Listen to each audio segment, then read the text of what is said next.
নতুন বলিউড হিট ধুরন্ধর ভারতের বক্স অফিসে রেকর্ড ভেঙেছে, কিন্তু পাকিস্তানে জন্ম দিয়েছে তীব্র সমালোচনার। রণবীর সিং অভিনীত এই স্পাই থ্রিলার সিনেমা পাকিস্তানের করাচিতে তৈরি অপরাধের জাল এবং ভারতের গুপ্তচরের অভিযানকে কেন্দ্র করে নির্মিত। এটি অন্য সিনেমার মতো নয়। এখানে একজন র এজেন্ট পাকিস্তানে গোপনে কাজ করছে। করাচির জীবন দেখানো হয়েছে। আমার মতে এটি দেখা খুব জরুরি।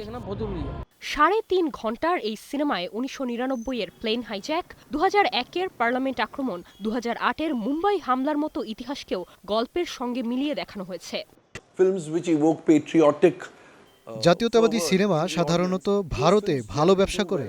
সেদিক দিয়ে অভিনয়, গল্প, গান, এই সিনেমার সবকিছুই ঠিকঠাক হয়েছে। তবে পাকিস্তানের রিয়ারি এলাকার বাসিন্দারা সিনেমার চিত্রায়নকে ভিত্তিহীন বলে সমালোচনা করেছেন। আমাদের দেশ ও লিয়ারি সম্পর্কে তারা কিছুই জানে না, পুরোপুরি অবাস্তব। প্রায় 10% সত্য, বাকি 90% মিথ্যা। বক্স অফিসে হিট হলেও ধুরন্ধর সিনেমা নতুন করে দুই দেশের পুরনো উত্তেজনা সামনে নিয়ে এসেছে। Nirjona Nusrat, star news.